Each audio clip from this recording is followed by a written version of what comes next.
तमेव माता च पिता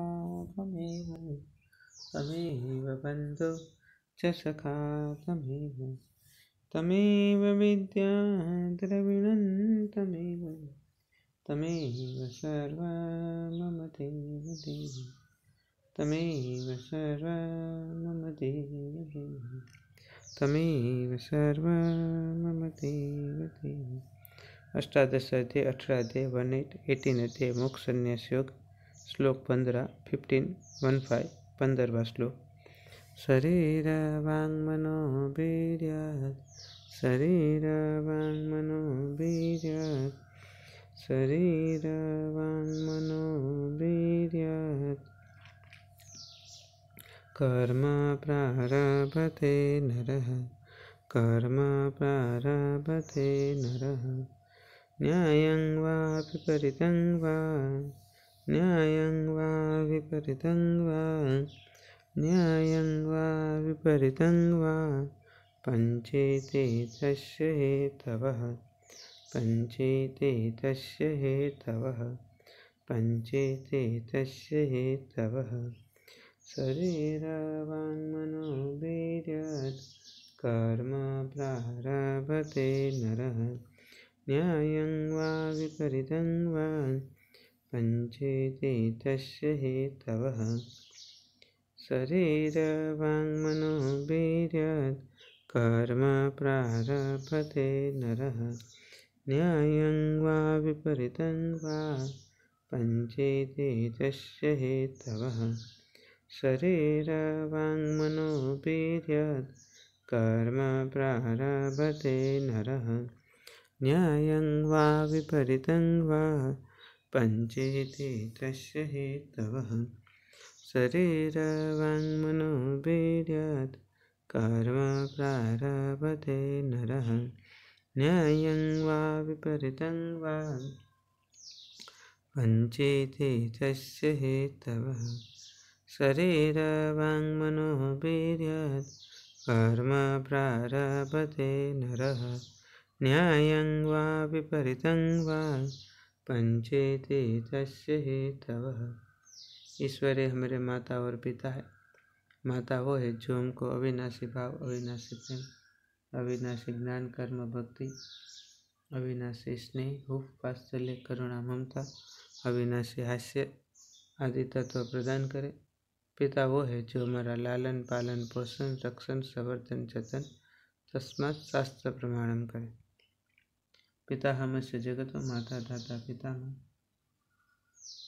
इस जगत को गति देने वाला मति देने वाला दृष्टि देने वाला सौंदर्य देने वाला माता दाता पितामह के रूप में ईश्वर है। वही ईश्वर के शरण में भगवान का भक्त चला गया है या तो भगवान ने उसको ले लिया है। अष्टादश अध्याय मोक्ष संन्यास योग का श्लोक 15। शरीर वाणी और मन से विश्व का कोई भी मनुष्य वो कर्म का प्रारंभ करता है। वो जो कर्म करता है वो या तो न्यायी होगा या तो विपरीत होगा, यानी कि शास्त्र से जो मान्य नहीं ऐसा कर्म होगा। तो शास्त्र मान्य कर्म कैसे हो, न्यायी कर्म कैसे हो, अपना शरीर वाणी मन हम कैसे रखें उसके बारे में हम चिंतन मनन कर रहे। तो उसके बारे में ब्रह्म शरीर योगिक शरीर या ऋषि शरीर का प्रवेश कैसे हो और प्रवेश हो जाने के बाद वो जीव की स्थिति कैसी होती है, उसका रंग रूप गुण आकार कैसे होता है, उसका स्वभाव कैसा बदल जाता है, उसके बारे में हम चिंतन मनन कर रहे हैं। इसी रहस्यमय ग्रंथों में उसके बारे में बहुत कुछ है। वो पढ़ना चाहिए, वो लिखना चाहिए, वो देखना चाहिए, समझना चाहिए। तो जिसको भी ऐसा योगिक शरीर आ जाने के बाद, ऐसे ऋषि शरीर आ जाने के बाद वो जो जीव है उसका जीवन कैसा होता है उसके बारे में वांचन करना है, चिंतन करना है, मनन करना है या साधना करना है। तो ऐसे ये सब योगिक ग्रंथों का वांचन कर सकते, मनन कर सकते, रहस्यमय है। तो ऐसे ब्रह्म शरीर वाले के पास एक ऐसी सम्मोहन शक्ति होती है वशीकरण शक्ति कहते, इसको चुंबकीय शक्ति भी कहते, आकर्षण शक्ति भी उसको कहते हैं। आकर्षण शक्ति उसमें आ जाती, सम्मोहन शक्ति। वो योगी जो होते वो उसमें रख देते। ऐसे जीव में, जो जीव दिव्य है, सात्विक है, निखालस है, पवित्र है, ऐसे जीव में ऐसे ब्रह्म शरीर आ जाता है।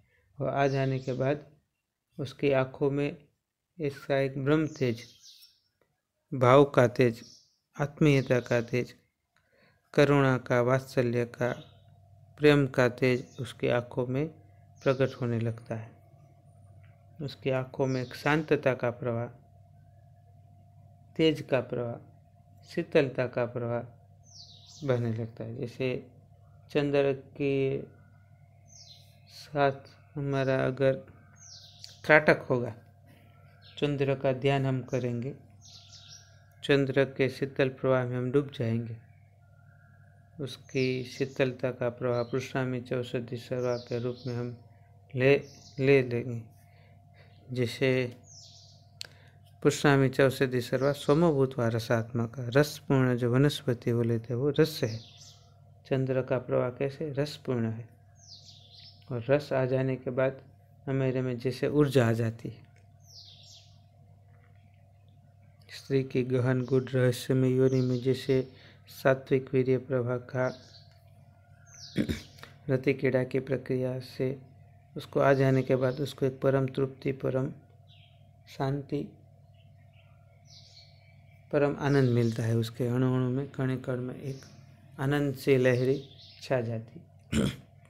वो स्त्री को ही अनुभूति होती है कि वो कैसी पराकाष्ठा के परम तृप्ति, परम आनंद उसने प्राप्त किया। वो रस की प्राप्ति हो जाने के बाद, वीर्य रस की प्राप्ति हो जाने के बाद उसके अणु अणु में, उसके मन में, उसके आत्मा में एक शीतलता छा जाती, उसको एक तृप्ति मिल जाती। जैसे हम कोई भी फल का जूस लेंगे, सफरजन है, चीकू है, आम्र है, अनानास है, द्राक्ष है, वैसे अलग अलग प्रकार के फलों का हम रस निकाल के लेंगे तो मेरे में एक ऊर्जा आ जाएगी। अलग अलग प्रकार के हम सूप लेंगे, टमाटर का सूप, फ्लावर का, सब्जी का, तो भी जैसे हमको एक ऊर्जा आ जाती है, शक्ति आ जाती है, उत्साह आ जाती है, स्फूर्ति आ जाती, चैतन्य आ जाती। वैसे ही ये सोमभूत रसात्मक चंद्र का रस भी ध्यान मार्ग से, ज्ञान मार्ग से, मौन से आ जाने के बाद एक शीतलता छा जाती है। तो वैसे ही जैसे चंद्र को हमने ऐसा एक समय रखा है, तप किया है चंद्र के पास रहने का, चंद्र ध्यान का, अगर वो भी 12 साल का तप हो गया है, सत दीर्घ काल सत्कार से दृढ़ भूमि के रूप में सूर्य ध्यान, चंद्र ध्यान, तो वो जो सूर्य का प्रकाश है, सूर्य की जो ज्ञान की किरणें, प्रेम की किरणें, तत्व की किरणें, तेज की किरणें, वो अपने अणु अणु के भीतर छा जाती है। वो कुछ आँखों में भी रह जाती है। तो जिसने सूर्य का ध्यान किया है तो उसकी आंखें भी अग्नि की तरह चमकती है, आज्ञा की तरह उसकी आँखों में एक तेज किरणें होती है। वो बहुत सूक्ष्म सा से ध्यान के माध्यम से या आँखों में आँखों रख के, वो आँखों का मिचाना नहीं, बंद नहीं करना, ऐसे आँखों की साधना करने से एक दूसरे के चार मिले, 64 खिले, ऐसे एकाग्रता से ऐसे दोनों की आंखों में आंखों रखेंगे तो वो आंखों में से आपको ऐसी अग्नि किरण, प्रेम किरण मिलेगी। अगर जिसको ऐसी तेज किरणें या अग्नि किरणें प्राप्त करनी है सूर्य जैसे, तो जो योगी लोग हैं, जो सन्यासी लोग, सिद्ध योगी है, उसकी आंखों में से आंखों में त्राटक करके, ऐसा ध्यान करके उसके पास जो ज्ञान का प्रवाह है, प्रेम का प्रवाह है, भक्ति का प्रवाह वो ले सकते हैं। कहीं कहीं जो स्त्री तत्व है वो रति क्रीड़ा के माध्यम से भी उसके पास जो भाव का सौंदर्य, प्रेम का सौंदर्य, आत्मा का सौंदर्य, ज्ञान का सौंदर्य है वो ले लेती है। कहीं पुरुष है वो स्त्री के साथ मातृत्व का दृष्टिकोण रखे, मातृत्व का भाव रखे, मातृत्व का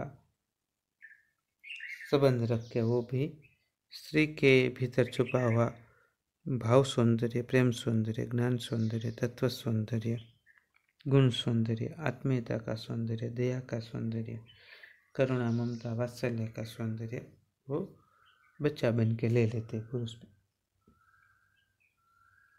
विविध रंग रूप गुणाकार में वो उसको मिल जाता है। और कहीं आत्मभाव से मिल जाता है। तो विविध ऐसे आध्यात्मिक प्रयोग है।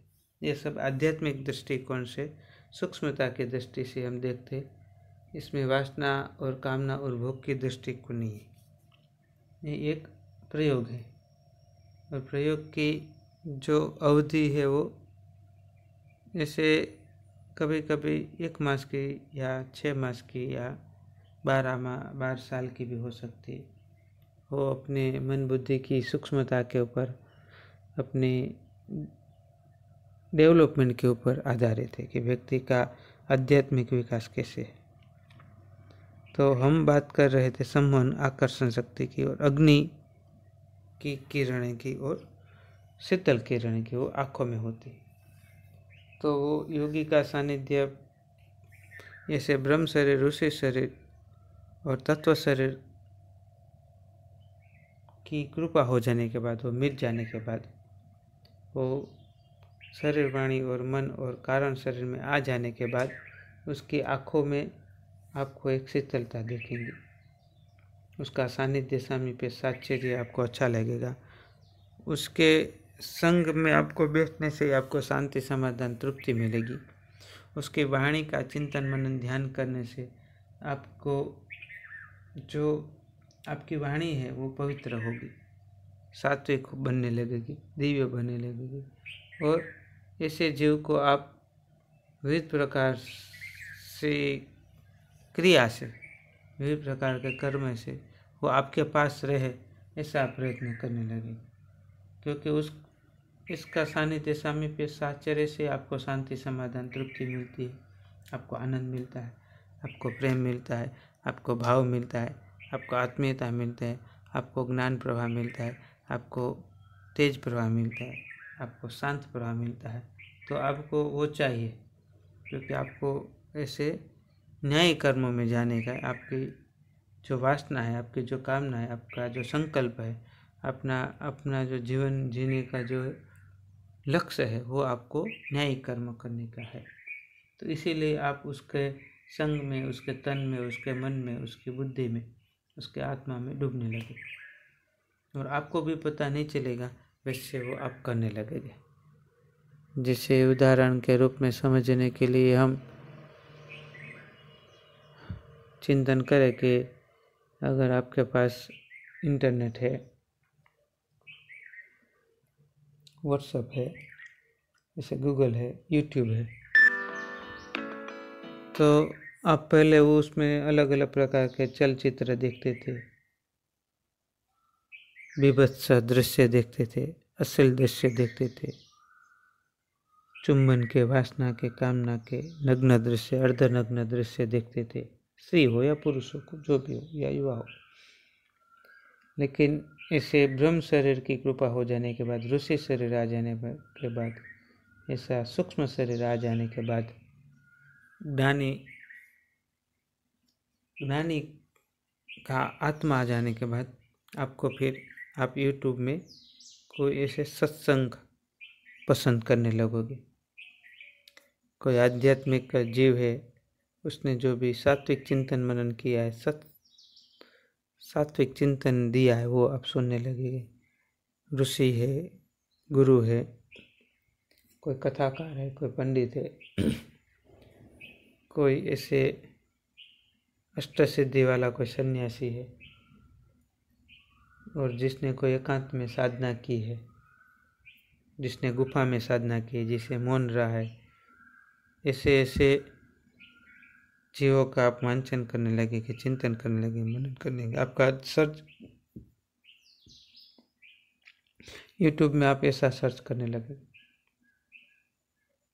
जैसे स्वामी विवेकानंद है, प्रमुख स्वामी है, परम परम पूज्य पांडुरंग शास्त्री, आठवले रमन महर्षि है, रामकृष्ण परमहंस है, ऐसे अलग अलग प्रकार के योगी लोग हैं, सन्यासी लोग हैं।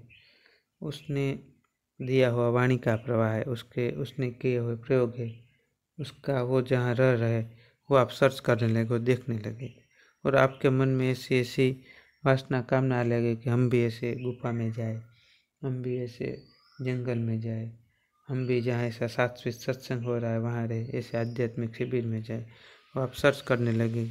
और आपका जो समय है वो वहाँ उसमें रहने लगेगा। कम से कम शुरुआत में 1 घंटा, फिर बाद में 2 घंटा, 4 घंटा, ऐसे ऐसे आपकी समय की अवधि बढ़ने लगेगी। और वैसे वैसे ऐसे जो ये ब्रह्म शरीर वाले हैं, ऋषि शरीर, वो आपको उसमें मदद करने लगेगी कि आपका रंग, आपका रूप, आपका गुण, आपका आकार, आपका समग्र जीवन उसमें रहने लगे। तो ये उसका परिणाम है, ये उसका हम जान सकते हैं कि ब्रह्म शरीर ऋषि शरीर है, उसकी कृपा या उसकी मदद हमको मिल रही। हमको वही सर्च करने का मन करेगा, ऐसे आध्यात्मिक ग्रंथों का वांचन चिंतन मनन करने का मन करेगा। पहले तो आपने नवल कथा या कुछ और पढ़ा था, लेकिन अब आपको ऐसे रामायण, महाभारत, वेद, उपनिषद, गीता, बाइबल, कुरान का वांचन चिंतन मनन करने का मन करेगा। और आपको ऐसे ऐसे जो ध्यानस्थ लोग हैं, जो योगिस्थ लोग हैं, जो ऐसे ब्रह्म शरीर वाले लोग हैं, उसकी वाणी, उसका मन, उसकी बुद्धि, उसके शरीर में रहने की आसक्ति होगी, उसकी रति कीड़ा मिल जाए, इसे आप भगवान से प्रार्थना करेंगे और भगवान आपको दे देंगे। ध्यान अवस्था में भी दे देंगे या प्रत्यक्ष रूप में भी दे देंगे, लेकिन ध्यान अवस्था में तो वो अवश्य 100% जीव को इसी पवित्र, सात्विक, दिव्य, गहन तत्व से भरी हुई, प्रेम तत्व से भरी हुई, आत्मीयता तत्व से भरी हुई रति कीड़ा देते हैं। जिसके संग भी ऐसी रति कीड़ा की वासना कामना वो जीव करता है, वैसी उसको ऐसी दिव्य पवित्र रति कीड़ा प्राप्त भगवान की कृपा से और गुरु के आशीर्वाद से हो जाता है। तो अपना शरीर, वाणी, मन वो ऐसे सूक्ष्म शरीरधारी वाले वहाँ रखने लगते हैं। उसका खाने का, पीने का, सोने का, लिखने का, बोलने का, सब उसमें धार्मिकता, आध्यात्मिकता, भक्ति तत्व, उपासना, पूजा तत्व वो आ जाते। वो जो आ जाते वो कर्मकांड नहीं होता, वो यांत्रिक नहीं होता, वो दिल से होता है, श्रद्धा से होता है, पूर्ण भाव से, पूर्ण भक्ति से, पूर्ण समर्पण से, पूर्ण तत्वज्ञान से, पूर्ण समझ से।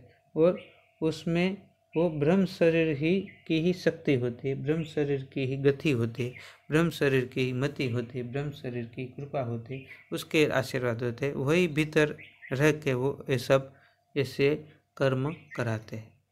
और ऐसा कर्म जब करने लगता है तब वो जीव के समग्र जीवन के प्रवास यात्रा में उसके सात्विक कर्म, उसके न्यायी कर्म का प्रमाण 80% से ज़्यादा हो जाता है।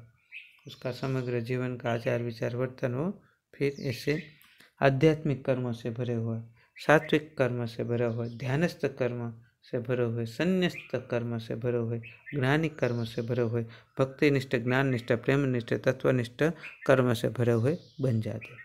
तो ऐसा ब्रह्म शरीर की, ऋषि शरीर की कृपा जिसको प्राप्त हुई और जिसका उसको आशीर्वाद मिला है और जिसका उसने सानिध्य सामीप्य साहचर्य प्राप्त किया है, और जो ब्रह्म शरीर वाले जिसके तन में, मन में, बुद्धि में रह रहे, ऐसे जीवों का सानिध्य सामीप्य साहचर्य मिले, इसे भगवान से प्रार्थना करके आज का जो सात्विक चिंतन, पुष्प का चिंतन, मनन, ध्यान, लेखन प्रसन्न करने के लिए जो लाखों साधक साधिकाएँ सूक्ष्म रूप में आए हैं, उसके भीतर छुपे हुए अविनाशी आत्मा को हम पूर्ण भाव से, पूर्ण श्रद्धा से वंदन करते हैं, नमस्कार करते हैं। और उसके साथ ही सर्वम शून्यम शून्यम सुखम अपि क्षणिकम दुखम अपि क्षणिकम के भाव के साथ ब्रह्म सत्यम जगत मिथ्या, जीवो ब्रह्म पर के भाव के साथ, लोकवत्तु लीला केवलम के भाव के साथ आज का जो सात्विक चिंतन पुष्प है हम ईश्वर के चरण कमल में, ईश्वर के नेत्र कमल में, ईश्वर के समग्र अस्तित्व में पूर्ण भाव से, पूर्ण श्रद्धा से, पूर्ण भक्ति तत्व से समर्पित करते हैं। अस्तु अस्तु अस्तु।